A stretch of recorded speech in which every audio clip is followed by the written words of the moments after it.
This episode of Capes and Lunatics is brought to you by Tweaked Audio. Get awesome headphones, go to tweakedaudio.com and use the coupon code Southgate to get 30% off, free shipping, and a lifetime warranty. Or you can get there through the link on our website, southgatemediagroup.com. This is Luca Perich, and you're listening to the Capes and Lunatics podcast. Recording has started. Hello and welcome once again to Superconnectivity. I'm your host, Charlie, the Professor Esser. And with me, as always, is the blue-eyed bomber from the Burger of Pits. Philmy, and Perich. Hello, Philip. It's good to have you back once again. I thank you. For Superconnectivity. Okay. It's nice to be in Mr. Esser's neighborhood. I'm trying to be a little low key. A little low key. Low key? It's coming. So let's just throw out the baby with the bathwater and talk about this week's episode of Agents of S.H.I.E.L.D. Yes. Did you see Patrick Warburton with his Charlie Esser almost mustache? Perfect mustache? It gets better 3 years later. Nice. Yes. I love that they were that committed to it. It's like, no. Don't give it all away in the first moments. Yeah. Patrick Warburton talks HR with Ming-Na Wen. I'm sorry, Melinda May. And clearly it's like, oh, okay, so this was something Charlie Esser would like. Oh gosh, that was a good episode, and is interesting within the suggestion that all of this is meaningless. Because essentially what happened, which is sort of the weird side aspect of all of this, which was that at some point the Chronicoms realized, well, wait, we're all here. There's no reason to prevent S.H.I.E.L.D. from rising. We can just conquer this world now. Yeah. So what do we care about if we're maintaining this time stream? We actually are actively destroying the time stream. Now, the interesting question is can the time stream be repaired? Which is this is the quantum mechanical question first addressed in the Incredible Hercules with Amadeus Cho and Hercules discussing time, which is one of my pet favorite theories of alternate universes. Is in there they suggest the idea that, well, you can have alternate futures and alternate presents. You can also have alternate pasts. The idea that there is a past, and many things have happened in the past, but within that they may all come to bottlenecks where the past and present become one thing. In the same way that you have, as is established with sliding times, certain events being brought forward because they just have that weight in the stream of time. If we are to imagine a flow of time, which strongly this current storyline imagines, in the idea that once the Chronicoms leap, the S.H.I.E.L.D. team has to leap, or at least the Zephyr has to leap. In that structure, you have what is essentially this idea that time is flowing, time is slipping, time is dragging things. And in this idea that if time is an actual elemental force outside of the universe rather than simply a linear progression like a film strip, which arguably time is, because time is malleable. And we know this just from Einsteinian relativity, that time must be malleable. Time is an actual dimension, not just a construct or an idea, but is actually something that flows through things. In that idea and in that structure, then time may not be immutable, or more importantly, can circle back to the point where it's meant to be, which is the Captain America paradox. Which means it doesn't matter if S.H.I.E.L.D. attempted Project Insight in 1973, so long as it fails. It doesn't matter that Sousa died in 1954, I believe, if he doesn't reveal Hydra. That the thing that needed to happen was that Hydra didn't get revealed, and Sousa gets taken off the table. That the situation changes. And then, as was called out by Sousa in this, so does that mean I never died? And you guys just always went back in time and brought me forward? Yep. And then, and this I think is the telling thing, which is my mark my words, because Sousa says, I think this is the last time I'm jumping with you. Mark my words. Because whatever you guys are doing, it doesn't make a lot of sense. And it is 1976, and my theory of Sousa with a robot leg and maybe some infused superpowers. Because you know Nathaniel Malick, who is clearly the bad Malick. Huh? That's the thing. That's the thing. It's like, it was like, oh yeah, they keep Wilfred Malick and his elder son alive, expressly because they were actually just the worst people to be in charge of Hydra. They were actually going to fail at their jobs. And they can't let Gideon Malick get into it, because if Gideon Malick becomes head of Hydra, then things progress the way they're supposed to. So they got to keep Gideon on the back burner. They have to keep everything moving forward in the way they want it to. And in that is this idea of playing the S.H.I.E.L.D. agents against them. So it's a brilliant idea. It's a brilliant concept. And where it goes next is the question. And it is an interesting question, to say the least. I just love the little details, like when he saw the 1970s computer. Wow, look how high tech that is. Oh, well, see, that is the obvious detail. Yeah. The interesting detail. So here are two super interesting details that I picked up in this episode. First, did you see the name of the beer? No. It's Bendery. Oh. Like Bender from Futurama, which I just love. I don't know if that's the actual intention of it is, but to me, it's like, yeah, that seems like a Futurama reference. Then the big, the huge, the monumental anachronism in this episode. When the barmaid opens the beer, it's a 1970s style beer can, but when she opens the beer, she pulls up on the tab and pushes it down. Those weren't around in 1976, man.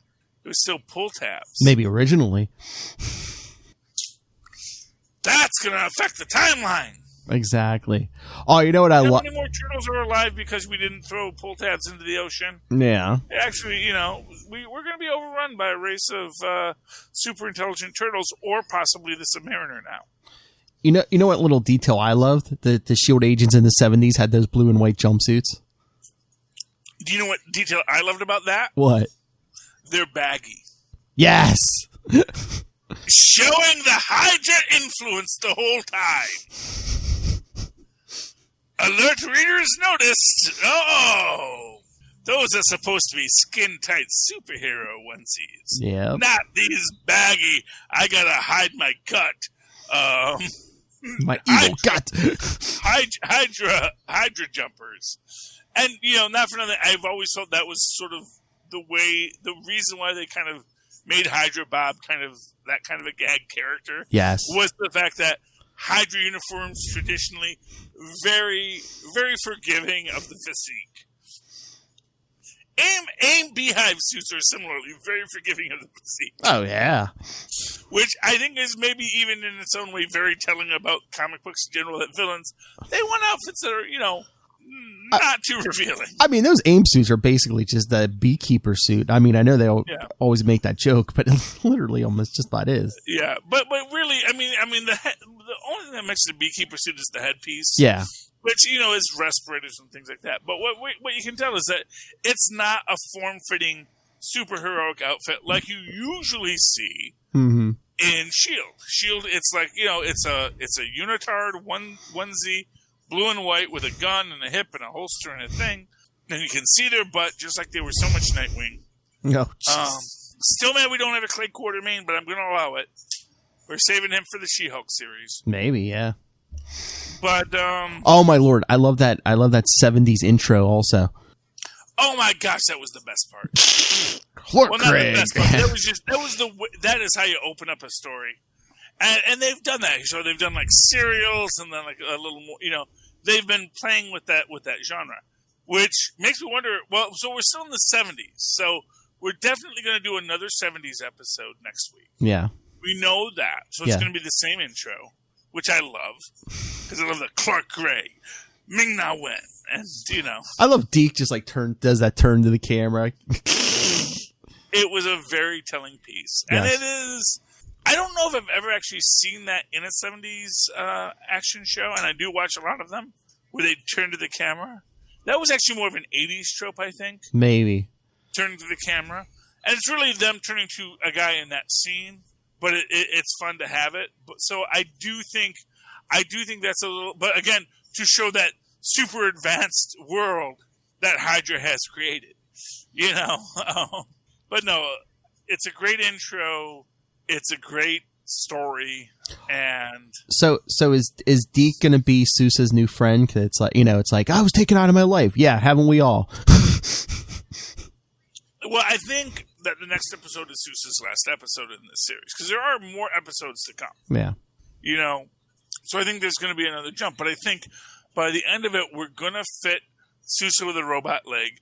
And it would not surprise me if he meets Agent Carter, who tells him she's married. That you actually get a scene where it's like, oh, Sousa, but you're supposed to be dead. It's like, well, I know. I've been out of time. He's like, yes, I have some experience with that. And says, Peggy, I just wanted to say, I've missed you. It's like, I've missed you too. Do you think they could go one better? There's a ring on your finger. Oh yeah. I don't really want to talk about that right now. Do you think they could do one better instead of just a leg? Could he get a whole new artificial body? Because in the previews, weren't they talking about transferring minds into like, was it Chromicon bodies? Or? Yeah, I mean that, and unless he's like interesting. Unless he's like mortally injured and they have to do that to save him or something. We'll have to see what they do with it. Yeah. And obviously that's the thing. They might give him the full Chronicon makeover. Transfer his mind into a body, or like he is dying, and that's the only way. It's like we'll do a Chronicon transfer. And for what it's worth, that's obviously there's something weird going on with Simmons in this. Oh yeah, because she didn't know when Deke said, "Oh, well, you've heard from Bobo," and she's like, "Who?" Yeah, well, because I get the feeling they're kind of dum-dum-duganing her. If those, readers will remember, Dum-Dum Dugan has been an LMD for years. Yes. But his actual existence has been in a tube somewhere. So it's like this remote transfer for it. But I'm guessing she needs Enoch to sort of be the facilitator of that transfer. Ah. So that's my guess on that. So we are going to see that, yes, time happened and her and Bobo had their thing, but that she is, maybe, she's like 100 years old now. Yeah. In a tube living as Simmons. Because you two got up. Because my mom's going to be born. Got to bump lemons. Yeah. Bump lemons, yes. I don't know. That's the future. That's the future. That's a future term. That's what we'll be saying in the 22nd century. Oh, well, if we just bump lemons, we can create a Deke. Yeah. But, so that was, it was nice. It was good on a lot of levels. It was very good on a lot of levels. I liked, the Project Insight plan. They're going to kill Bruce Banner as a baby. I know. Because... and that's the thing. It's like, you kill Bruce Banner as a baby. That doesn't mean there's not going to be a Hulk. No. And that just means. And when they did this in Winter Soldier. And when they did that trick in Winter Soldier, they mentioned, I think, Bruce Banner and Stephen Strange. So why wouldn't you go after Stephen Strange again? He might not be born yet. I don't know. You think he's younger than Banner, you think? That's possible. Or I could see them saying, the film came out later, so yeah. Or they could say, let's kill his mother or something. Yeah, or they didn't, or maybe the Agents of S.H.I.E.L.D. didn't think anything weird about Stephen Strange being on there. They would recognize Bruce Banner. They don't know who Stephen Strange is. Oh, maybe. Yeah. See? Yeah. So they said who they knew. They knew Victoria Hand. They knew Oh, you want still no Clay Quarterman. I know. Oh, hey, you want the gateway for them to pop into the movies? End of the season, the timeline split. They're still lost in time, and maybe in an alternate timeline. Pop out in Doctor Strange, multiverse of madness. Or along those. I'm still thinking this ends in the. I spilled some apple juice. I still think this ends with the TVA. And I would not be surprised. Maybe they pop if into they Loki. had a day with Chris Evans in old man makeup, where he's like, "Yeah, no, I know what you guys are doing. Yeah, no, I'm aware. No. I had a whole talk with the Ancient One and Red Skull, and trust me, I know how this stuff works. Or they'll do what I'd love is you do a whole flashback, and you like tie it all together. Where like Fitz and Steve are like, okay, look, Fitz, let me explain something to you about time travel. I'm not going to go into a lot of detail, but understand this. This is how it works. This is what it is, and this is what you can and can't do. These are the actual rules of time travel. Oh my lord! Imagine they jump to like the 80s or something, and Coulson gets to like hang out with Steve Rogers. Oh, well, or just have a beer, have a meal. Well, I mean, honestly, there was nothing preventing him beforehand. What? There was nothing preventing him beforehand. I mean, he quote unquote died in the Avengers movie, and then I think they never really confirmed that they ever told the Avengers that he was alive. Yeah, although actually it was. I mean, it's subtle, but basically the only person who doesn't know that Steve is still alive is Tony Stark. Everyone else has a reason to know that Steve is still that Coulson is still alive, because. As we saw in the first episode, level 7 allows you to know that Coulson is alive. Oh, okay, yeah. At level 7, and of course, Steve and I think Steve, Natasha, and maybe Hawkeye are all already level 7. Yeah.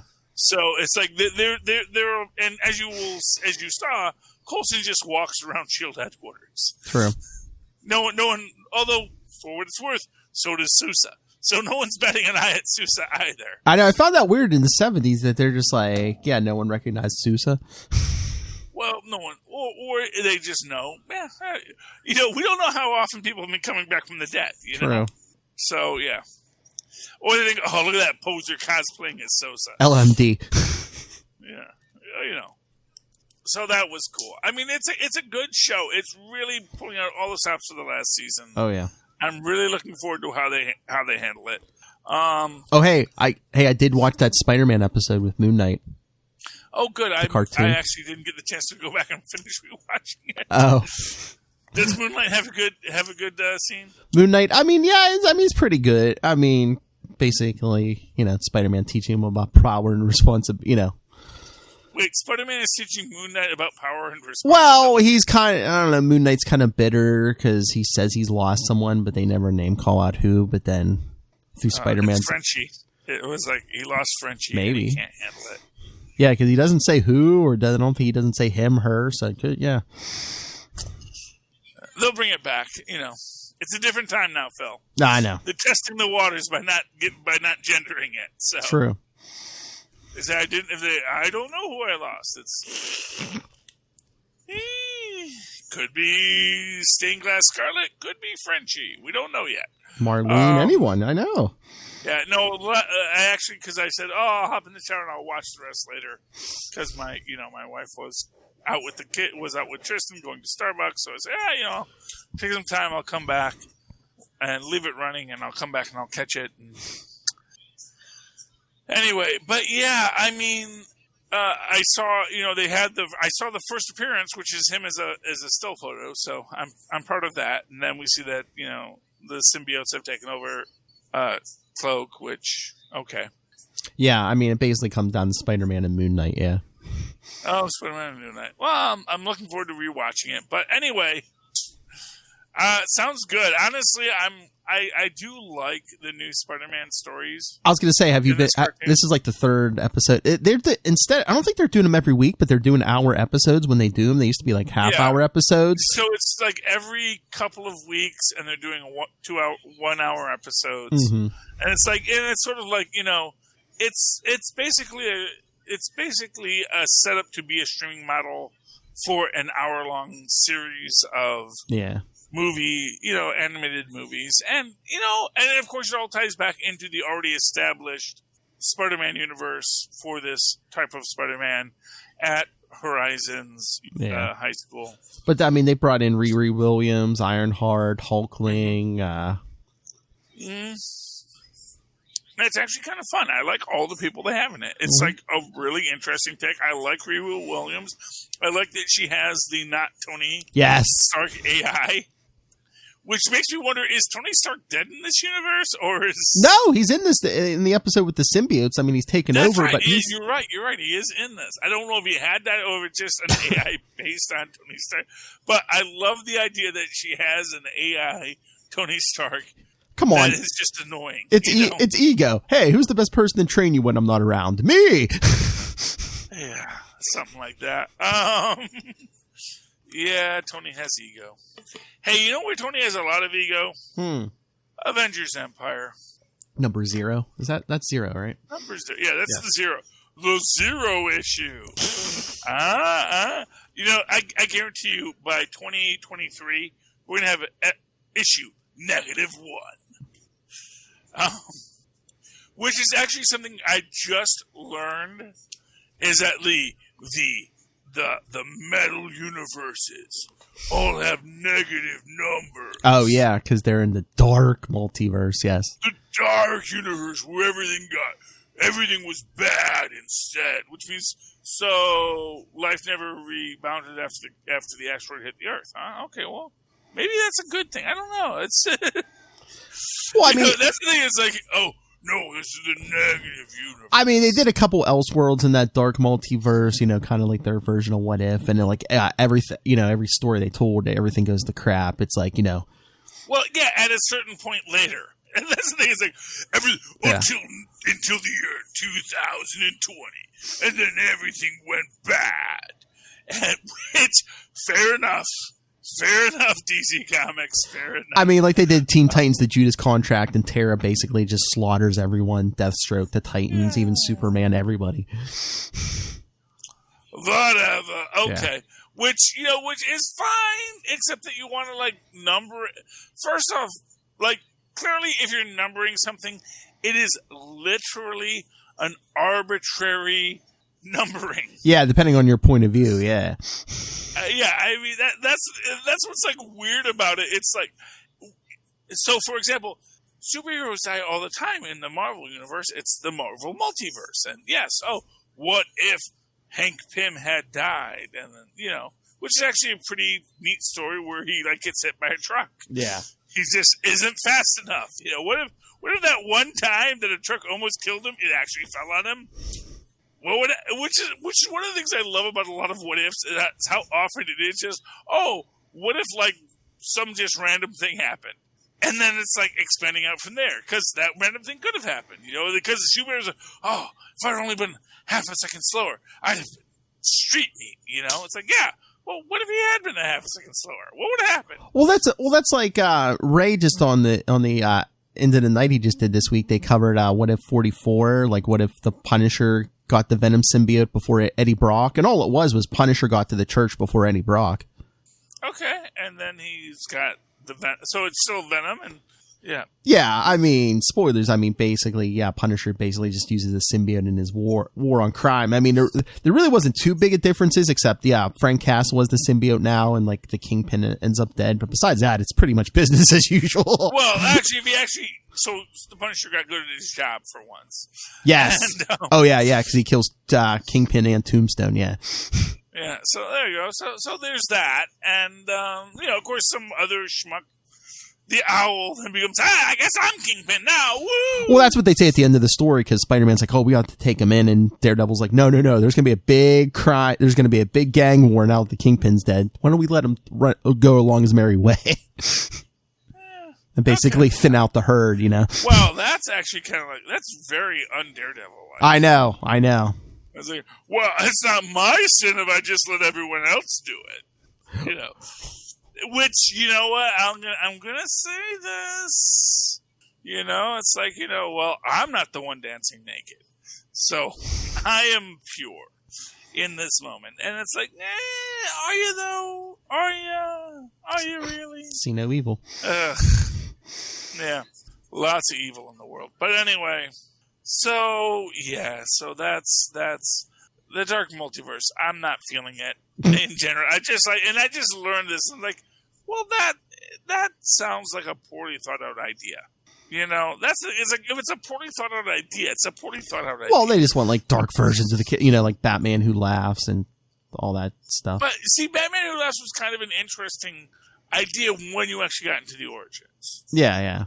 Which is this idea, although they weren't like clear, is it a chemical, is it a nanobot? What, that turns him? Yeah. Well, he kills the Joker in that universe, and I guess there's like... No, I know, but then they also say, the chemicals that made him the Joker were eating him away from the inside. It was like in his heart. It was like pure Joker venom in his heart that did it. Yeah. It's been percolating in there, you know. Yeah, I mean, it's a sad story, no doubt, but it's also like... Yeah. You know, that's the thing. It's like, anytime you ever want to do the story, I think, you know, and this is what we said about Three Jokers in the previous episode, which is you have to watch for that fridge logic. You have to watch for those things that the longer it goes on, the harder it gets to really say, well, was this a good story? Or was this really just sort of, that was a guy who got punched in the face. I do like punching in the face, so that's good too. Well, I mean, I think it was too. I don't know if they knew that Batman Who Laughs was the one who was going to take off, because like the original event, like Dark Knight's Metal, when they came up with like a bunch of like different Batman. There was one, you know, Red Death, where in that universe, Bruce Wayne stole the Speed Force from Barry Allen. Yeah, which I think, I don't know, might have been more interesting if he just caught the Speed Force. Yeah. You know, but again, it's the dark universes. It's the dark universe. You know, it's the dark multiverse. So basically, it's like, what if Bruce Wayne was always just a jerk? Oh yeah, all those ones. Then then he gets the chance to have power. So it's basically, these are all universes based off of that first universe where Batman is, you know, the Midnight Mink, and if he is the Midnight Mink, then he is just a bad guy. And I don't want to get into a whole thing with the Midnight Mink. I just think that's why maybe the Batman Who Laughs origin isn't as fleshed out, because they didn't know that was the one that was going to hit it big. So at that point they're like, I thought it was very well fleshed out. Yeah. I just thought that, you know, I thought that the idea. So I like the idea that there was something in the Joker that was the reason he was the Joker, that had been eating away for years, and then as he dies, that's something that comes out into him. I guess what bothers me is the idea that no one notices it before that moment. Because, not for nothing, they do telegraph it to the audience. Well, again, literally, they say it was inside his heart. So I don't know if I'm trying to remember. I don't know if Batman stabs him in the heart. Yeah, I mean, what it is, you know, Clark should have realized, oh, dude, since I have this, you know, microscopic vision, oh man, there's something wrong with you, dude. So let's get you to a doctor. Let's get you fixed. Let's get Dr. Fate in here. I'm trying to remember. Was the Joker? I don't know if the Joker was even dying. I think it was just he did something so horrendous. Batman kills him. Well, he does do something very horrendous. Mm-hmm. But at least, honestly, I've not read this. This is just what Casually Comics told me. Sasha over at Casually Comics, who does these reviews. And she is not 100% accurate. So I will say that. I'll caveat that this is based on reviews by Sasha at Casual Comics. Find it on YouTube. Like and subscribe, because I enjoy it, and I do. But, but what it is Clark basically explains to Bruce he was dying. That the chemicals in him for so long, and that's why he did this. That's why he went to the next level, because he knew that would get you to kill him. Yeah. Because you have all the kid Jokers, and yeah, it's been a while since I read that. Let's read that again. Yeah, but anyway, and yeah, so I mean, I've gained much more respect for the Dark Joker or the Batman Who Laughs in that story. I just didn't like the idea that they were going to number it as negative, as Universe negative 22. Mm-hmm. It just seems like, we don't want to actually admit that we're just, acknowledging a multiverse. Yeah. We want our universes to be, clean and pristine. It's like, why? Well, I mean, it's basically just imagine an equator and all those dark ones are south of the equator, But why is that in and of itself darker than the universe we live in? Because, I don't know, because it twists all the good in the in every other universe, and it's evil there. That much good in the universe? This is what I always say. It's like, the real shock is that we're gonna meet our doppelganger, and we're gonna find that we're from the evil alternate universe. That's just the truth. We are in the evil alternate universe. Oh my lord! I saw the best theory the other day. They're like, 2020 just seems like a time traveler came back to try to fix things, but every time he tries, he just makes stuff worse. Yeah. Like he fixed the murder hornets, where those disappeared. The murder hornets were never a problem from the start with, because the time traveler fixed them, but he made something else worse. Dude, you see, that's the thing. See, this is just a reboot of 1978, Killer Bees and Swine Flu. I was there. I was 4, but I've seen the reruns. This is just a reboot of that universe. Okay? Oh my gosh, we're in the DC universe. They just keep on rebooting and rebooting and rebooting. This is the modern version of that classic storyline they did in 78. Yeah, the classic. Remember when the Killer Bees and the swine flu were working together? What if COVID and the murder hornets were working together? This time we try to kill them with 5G. Gosh. Did that event ever happen? Why did they call it 5G again?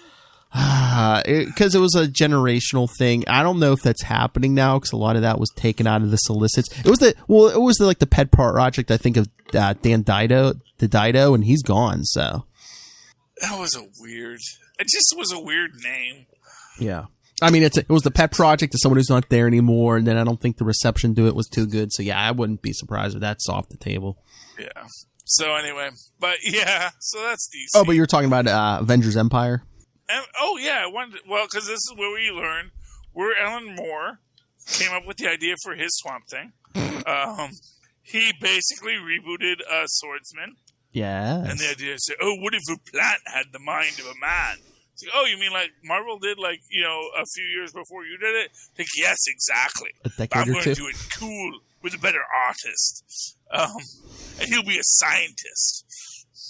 Yeah, so the Cody have done a whole thing, and the Cody are obviously evil because they're nice, and as Brian Conan reminded me of, everyone who's nice in Perry Mason is always the real killer. And as I pointed out to him, well, that's also the formula for Columbo. It's like, yeah, it actually is the formula for Columbo. But, in Columbo, we knew it going in. I mean, in Perry Mason, it was weird that everyone was nice who was the real murderer, because we didn't know who the real murderer was until the end. Yeah. I mean, the Cody have been up to stuff in the past. I mean, didn't they try to, kidnap Manus's baby? Yeah, well, the Cody have always been... That's the thing. Assuming the Cody were peaceful because they grew plants is as ridiculous as saying the Kree were peaceful because they built things. Well, Tony Stark's having these dreams, so is he maybe getting mentally manipulated or something? He's freaking existentialist hippie, Tony Stark. I mean, this reboot of Tony Stark is not working for me. It's like, am I really Tony Stark, or am I just his memories in a clone body? He needs to have a sit down with Otto Octavius and says, yes, you are the memories in a clone body. I don't know what is hard here. Who are you but your memories? You're in a clone body now. Yeah. That's who you are. Did you read Iron Man 2020 this week? No, I didn't. Okay. Well, basically, I debated, Yeah, basically, he meets up with Friday in the East Cape, and she's just like, no, you are the real Tony Stark. Shut up. She's like, we're gonna get you, your DNA and clone you, something close to your original body, but. Well, but that's the thing. It's like, all I am is these data points. It's like, what do you think I am? Yeah. It's like, what am I? Except I am a pro. And this was, me and Maz had a whole discussion about this last week on, I want to say, Enough Said, which is this idea that, yeah, you know what? Whether or not the that the interface Mm-hmm. is the smallest portion of the AI. That the AI, the gut in the AI, the thing that's communicating, that's making decisions, is so much more than that interface. Mm-hmm. And if you look at the interface and say, well, but all I'm doing is responding to the data coming from the program, it's like, what do you think you did before? Why do you think that your lips flapped in a certain way and your larynx did a thing and your lungs exhaled? It's not because you said, I will now expel, 4.3 ounces of air out of my lungs across my larynx, which will vibrate in this way. And I will make my lips make this movement, and that will make the sound that I desire. No, you didn't do that consciously. You did that unconsciously because who you are is in the program. Mm-hmm. And that interface that you and I have, that is what we call the AI. But the AI is just the trick we pull on ourselves. The midlife crisis. Well, the any life crisis. But I just love how Dan Slott's writing that in Iron Man 2020, and it just seems like because in that book Arno's running around as Iron Man now. Every other book they just ignored that. Like Avengers, Tony. We haven't seen anything with Arno being Iron Man. Tony's been Iron Man the whole time. Yeah, well, because every other book, Black Cat, Tony Stark's still Iron Man. I mean, because no one knows who Arno is, and Arno is probably, it's sort of like how you talk about, I know, but it's just like it's Dan Slott, but it's like meanwhile when he hit a home run with Otto as Superior Spider-Man, they couldn't wait to put Superior Spider-Man in every book, but yeah, not here. Well, yeah, because at the end of because not for nothing. Superior Spider-Man, better character. Oh, yeah. More interesting. Oh, definitely. More complex, and in its own way. So here's the thing. When Otto became Peter, he was still Peter. Yeah. He wasn't pretending to be Arno Stark, And it was just good. So in this situation... It was just good storytelling. Yeah, well, but it is the situation where it's that in Iron Man 2020 you have Tony as Mark I or whatever he's calling himself. Yeah. And you have Arno and you have this whole thing, which is probably just a whole West Coast thing. That's why we don't go there for superheroing anymore. You guys are crazy. Please just let Otto handle it. Yeah. Otto wanted it. Let Otto handle it, we're going to stay in New York where the real people are. Even when they're synthetic or completely cloned robots, we don't care. We're actually not going to be all wound up in an existential crisis about whether or not we're real. It's like, I don't know. Are you eating a pastrami sandwich? Are you sitting your butt down? Then you're a real person. That's literally all that counts. Do you feel you're real? Do you feel reality? If not, maybe eat less things that are not pastrami sandwiches. All right, you're killing me. Let's do Immortal Hulk. Yeah, Immortal Hulk. Okay, yeah. The Empyre. I really liked Empyre, but yeah, the Cody are definitely evil. Yeah. Which is very heavily telegraphed. Because you know what? Because Carol Danvers knows they're evil. Tony Stark thinks they're not, maybe evil. But Tony Stark is clearly nuts the whole time. Oh, yeah. So this is Samuel Stearns and his adventures becoming smarter. And how... it's not good to be so smart that you think you're smarter than everyone else, which is one of my favorite things about this, is the implication that the leader understood, oh man, I'm so smart, I don't know that I'm not. I'm so smart, I don't know I'm an idiot. And so maybe if I went back to being an idiot and made myself figure out how to be smart again, I'd actually get smarter. Mm-hmm. I'd actually earn my intelligence. Which is, for what it's worth, the basic crux of the Jurassic Park thing.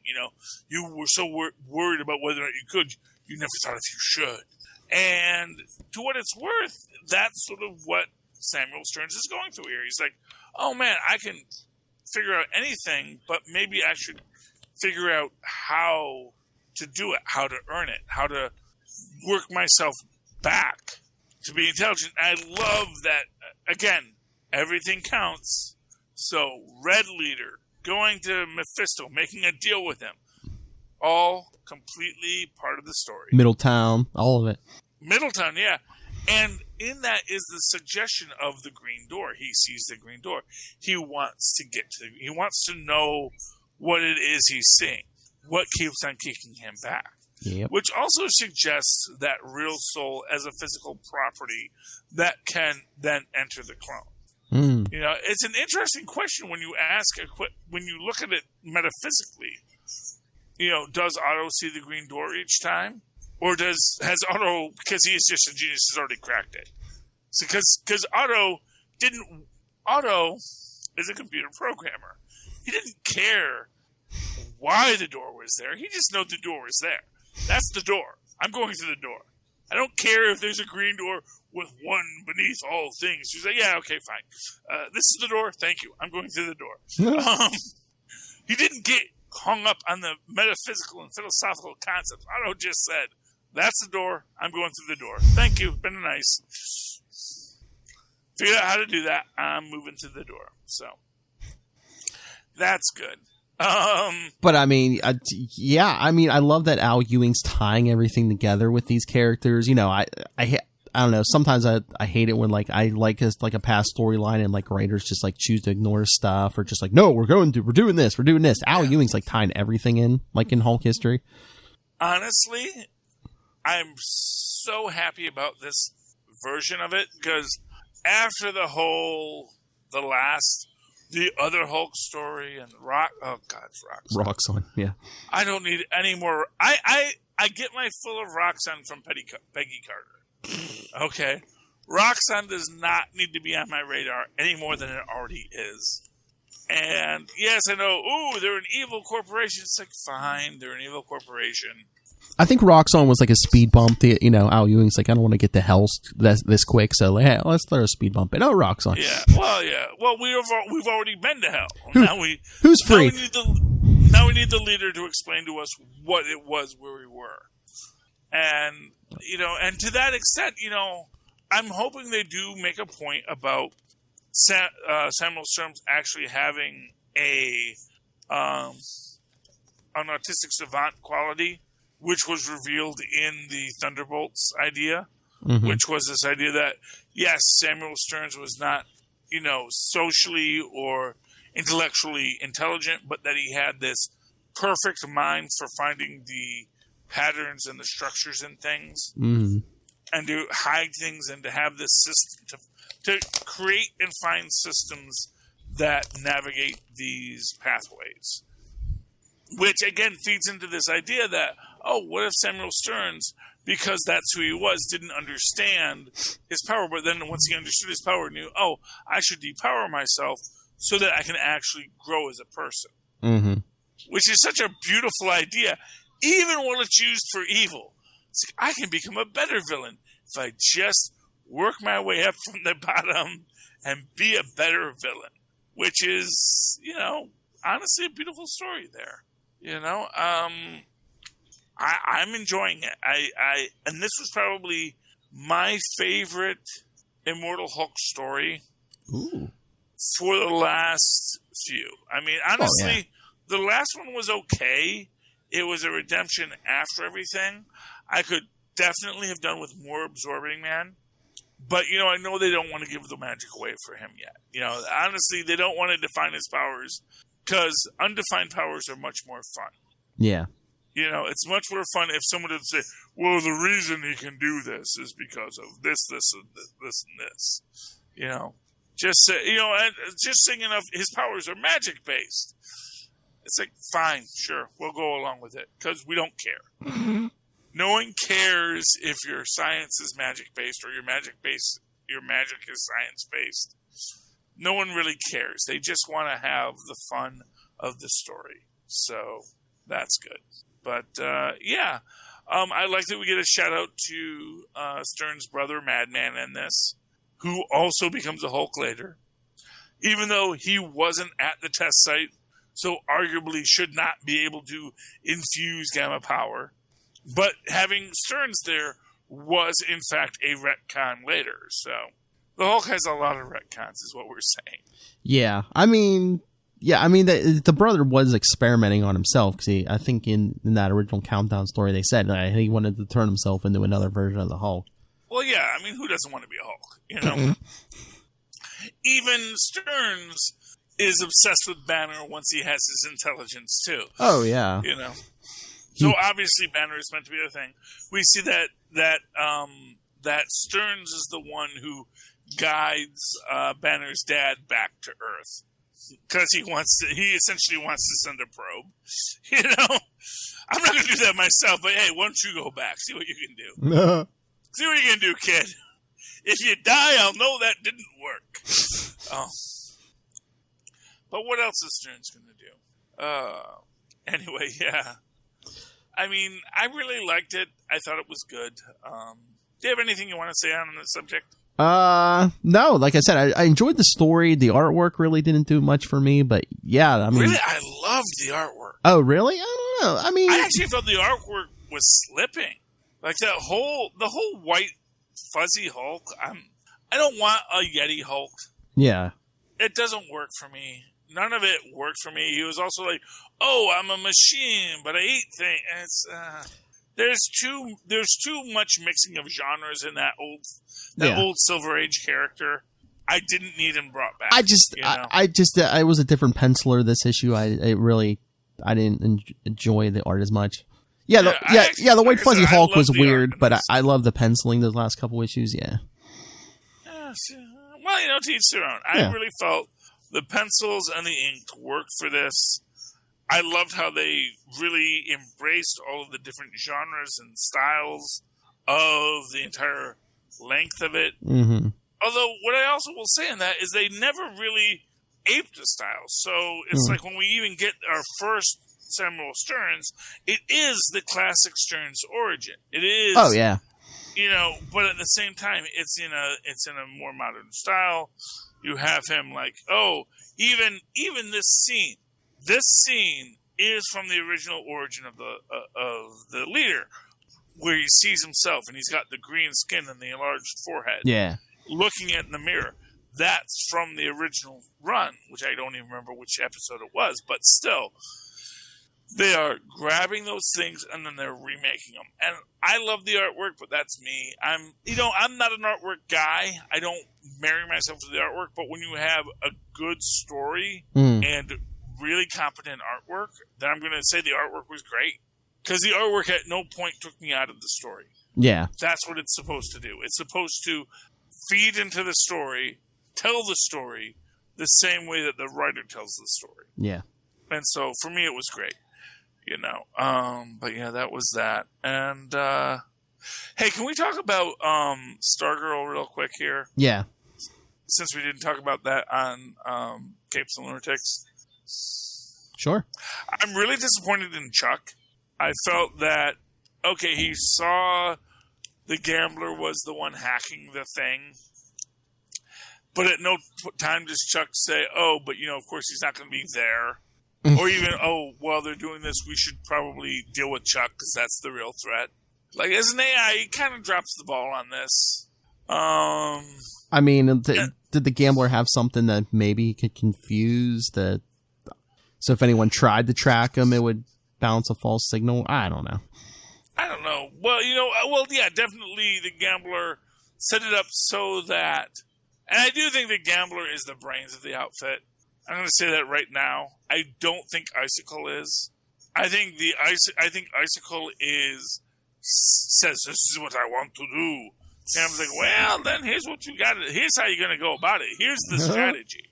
I think that's what the gambler is doing. And so I think when the gambler is saying to them, you guys need to suit up because I need you to do this. And I think he is expressly making Tigress and Sportsmaster, who got no love for Sportsmaster. He needs a crowbar. I would take the crowbar from Punchline. Say, no, Harley, that's not for her. And just take that to Sportsmaster. He's a bully, he's a jock, yeah. I mean, it's not even that he's a bully. Yeah. Him and his wife, because it's like in the beginning they kill the football coach who benches their daughter. I mean, it's which is like, you're not helping.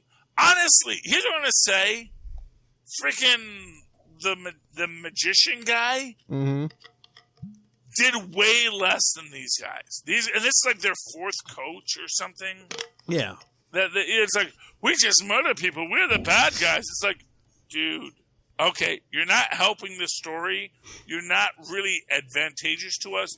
I think it's time you maybe died. Because arguably Icicle's supposed to be the big bad. Mm-hmm. If nothing else, freaking Brainwave was a big bad. And both of these guys is like, no, you're dead. They killed the freaking magician, I know. So it's and yet the gambler still lives. So I guess the gambler's saying, no, don't take him off the board yet. Don't take him off the board yet. I think they're about to go off the board because literally they are cannon fodder. They are literally being put in there so that they can test what the new JSA is. They can beat the JSA in the first fight. This is like when Otto first faces Peter. Empyre has never faced a real supervillain before. And, Otto beats him up and then says, I am fine. The die is cast. I have no more use of you. And then moves about his business. And then Peter learns how to be a better superhero and then goes kicks Otto's butt. I think that's what's going to happen to Sportsmaster and Tigress. Mm-hmm. I think they're both going to get their butts handed to them next episode because, maybe if we worked as a team, we could get better. And they've already established this idea that until Brainwave wakes up, they can't do anything with their plan to hack the satellites. So they've hacked the satellites. Now what? Well, we can't send the mind control ray on everyone until, somebody else does something. So, although perhaps they're going to say, oh, now you, little child, will become the brilliant, psionic. But I think he's actually going to rebel, so I think that's going to be a whole thing. Mm-hmm.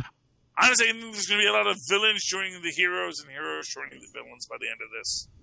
Just looking at everybody's character arc. In fact, I will bet you Dr. Midnight, by the end of this, Beth may do a heel turn. Oh. Because she is so treated bad by the heroes. Maybe. No matter how much use she shows, mm-hmm. she may say, you know what? Now that we're not trying to take over the world, maybe I actually want to be a bad guy. And I'm kind of sick of everyone stepping on me and saying I'm not important, mm-hmm. including my own dang parents. Mm-hmm. So Beth is primed for a heel turn. So mark my words, we're going to get a possible heel turn arc with Beth. Maybe she'll turn all the way, maybe she won't. But that heel turn is written. Obviously, our man, who I'm a big bully, he's going to be a better guy by the end of it, And Wildcat's fine. And of course, Stargirl's fine too. But, I still want to see who gets the Green Lantern. I want my Green Lantern. Yes. I want my Can't Affect Wood Green Lantern. And I do want to see the brother get the Thunderbolt. Because I want to see the Thunderbolt. I want to see a fifth dimensional imp. Mm-hmm. I want to see how that storyline plays out. But I'm enjoying Stargirl in and of itself. Though I often have a lot of. It's a little teen angsty. I'm going to be honest. Well, yeah, it's teenagers. It's like it's. Here's what I will say: it is more Riverdale than Smallville, and you can fight me on that, Lilith. I will take up the trivia contest with you, but I do feel that it has way more Riverdale than it has Smallville. I think Smallville had much more nuance than this, and I think this does have some weaknesses in its nuance, but that's my theory. I don't know. We can talk about Song of the South. I mean, you want to end it here? Yeah, please. Yeah, no. Yeah, it's long. It's 11 o'clock. Phil and I both need to go to bed. We will talk Song of the South on Splash Mountain later, and several other items, including no more white people playing black people on Simpsons on a future episode, maybe if we remember. but it's something I would like to talk about. Well, I have them written down, so I'll just leave it right here. So next week, we can pick up. Save it for next week. Yes. In the meantime, Philip, you're a smart guy, right? Maybe. I think you're pretty smart. I think you might even be a great detective. Ooh. And, Philip, detectives are wanted. Do you know where detectives are wanted, Philip? Detectives are, in fact, needed. Hunt-A-Killer? Over at huntakiller.com, private investigator Michelle Gray needs your help to solve a cold case. And if you would like to go over to huntakiller.com, a sponsor of this and many other fine shows here on the Southgate Media Group and Capes and Lunatics conglomerate, Michelle Gray needs your help, man. I mean, honestly, she's got a lot of cases she's working on. She's pulled in a lot of different directions. Honestly, she needs the help. So why don't you go over to huntakiller.com, see what she needs, see if you can help her out. Help her find this killer. People are being killed fictionally, and only you and Michelle Gray can solve that problem.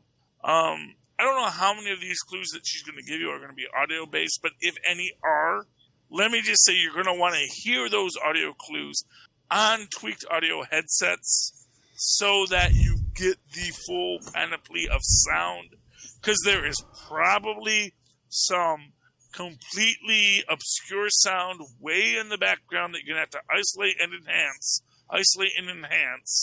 like we did in the 80s, and find that sound to take you to the next clue. So that's my recommendation to you. Feel free to ignore it.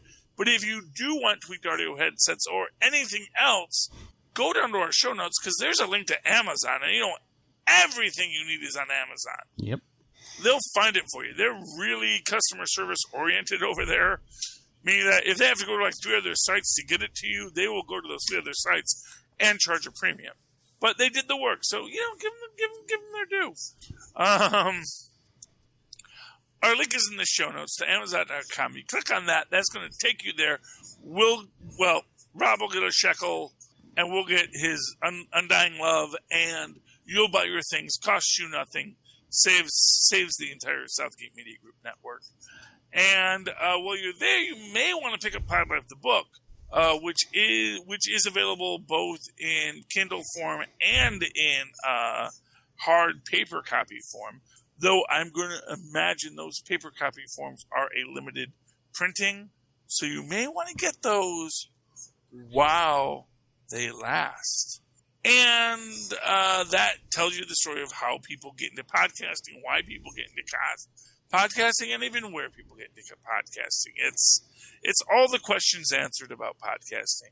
And that's something that interests you because you listen to podcasts. You might want to pick it up. And that's all of our sponsors. So, Philip, if someone would like to talk to you about our sponsorships or how they could sponsor the show, or if they could go to Patreon, throw money at something and what they might get, which is, incidentally, a Star Trek podcast. Yes. That Phil and I and Lilith and many others on the Capes and Lunatics networks are putting out there.